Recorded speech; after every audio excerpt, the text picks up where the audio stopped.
Ma'am, may I ask one more question, Madam Chairman? Go ahead. Chairwoman. Go ahead. It came, in the course of the answering the questions about ceilings and floors, I came up with another question. So you're a homeowner, but you also own a rental house. So your rental house would have that 8% a year cap. Is that right? So you may be able to charge more for your rental house, but maybe not. But your taxes would continue to go up at some rate.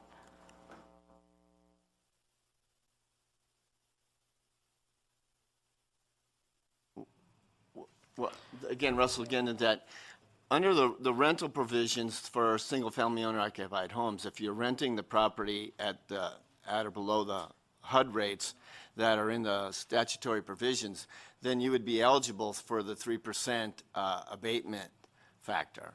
But if you're not, then you would be subject to the abatement factor for just like all the other non-single family owner-occupied. So then you would be between the 3% and the 8% cap factors.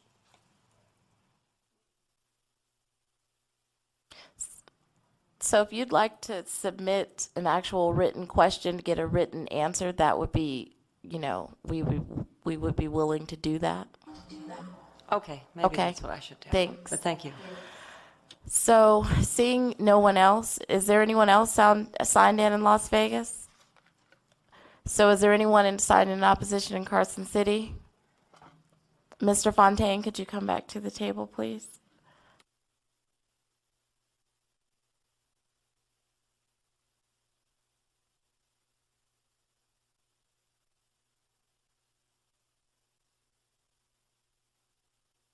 Can you go ahead and do your, if you have any final comments or wrap-up statements? We had a question from a member, but she's not here. Thank you, Madam Chair and members of the committee. I think we can all agree on one thing, and that is our property tax formula is very difficult to understand, if nothing else. And I'm wondering if at least some of those folks who expressed opposition to this bill, at least judging by the questions, and hopefully the answers to those questions have a better understanding of what this bill does and doesn't do. So let me just clarify a couple of things. And your staff, Mr. Guinan, did an excellent job, but I just want to emphasize that this bill does not remove the 3% cap or 8% cap. It does not mean that property taxes for owner-occupied residences would automatically increase by 3%. They would only do so.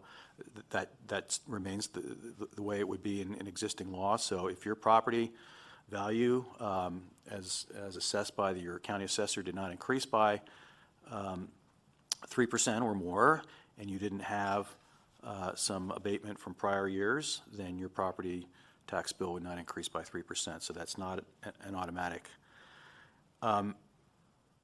This is about stability. This is about fixing a broken system. And this is not, again, about creating a windfall by getting new revenue for counties or other local governments. This is about reducing an abatement that today is a savings to all taxpayers. And today it's $700 million, and that's growing. So while I certainly appreciate and recognize that folks who are on fixed incomes and they move to Las Vegas or they move to Nevada because of low property taxes, I can't imagine that this bill would affect our standing in terms of favorable tax property tax rates in this state relative to other states in the country. I'm not sure I know what else to say except that there is a bigger discussion about property taxes, and there have been suggestions about possibly doing something else with this bill.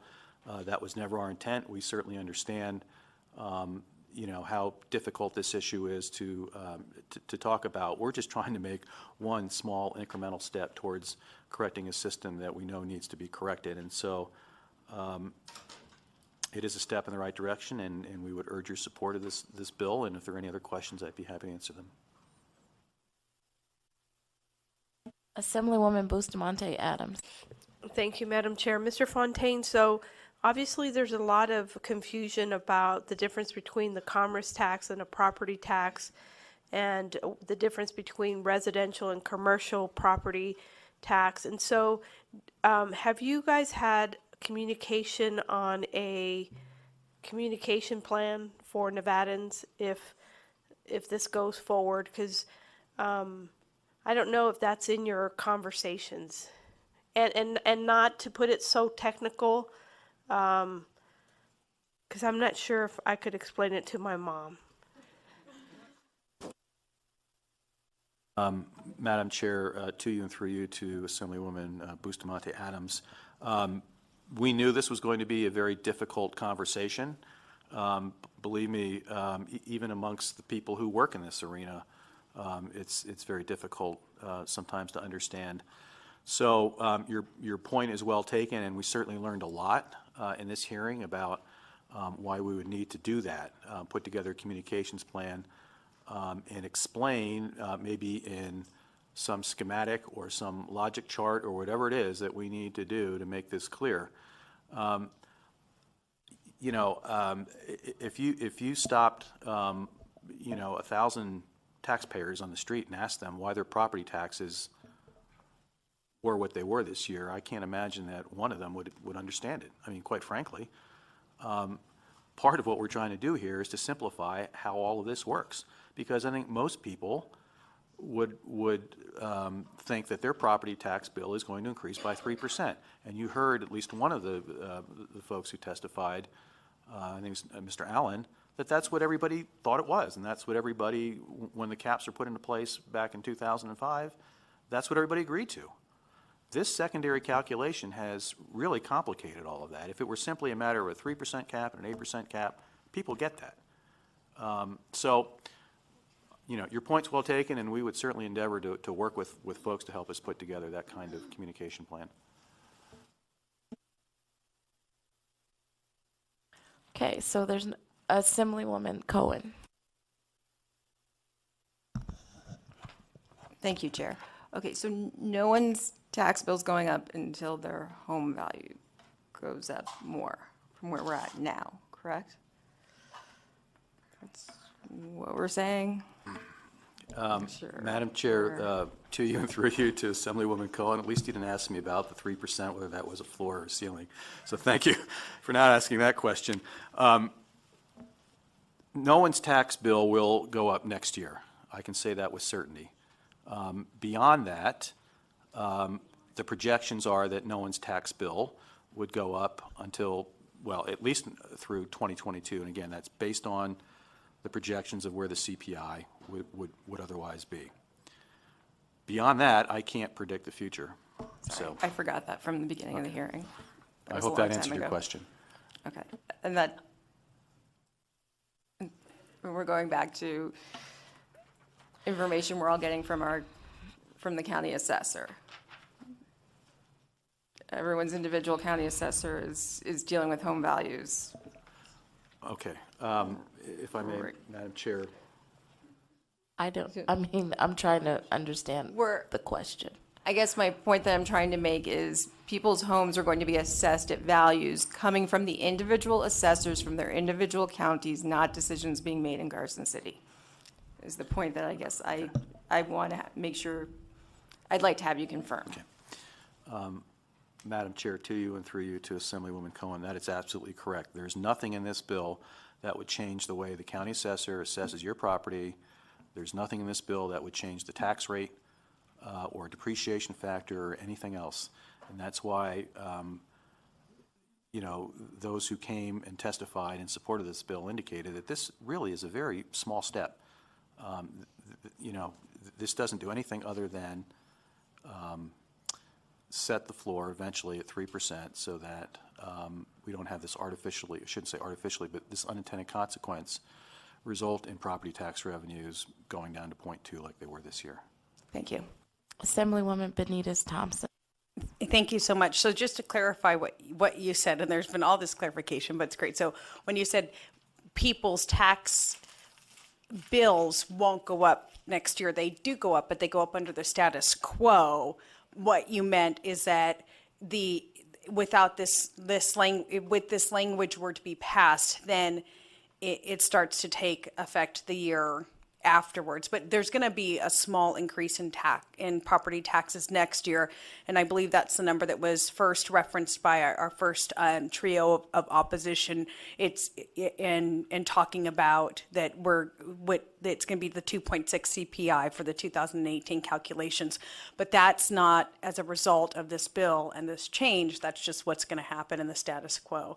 And then I guess, are you going to stand open for suggestions about how to market this? Interpretive dance, a musical, a flat 3, yay for me. I mean, I could come up with a ton to help you out. Just ready to go. Please don't answer that. I'm almost positive that any additional dialogue will just be a problem. So just to simply wrap this up, try to clean this up, everybody walks away with a non-Greek thought in their mind.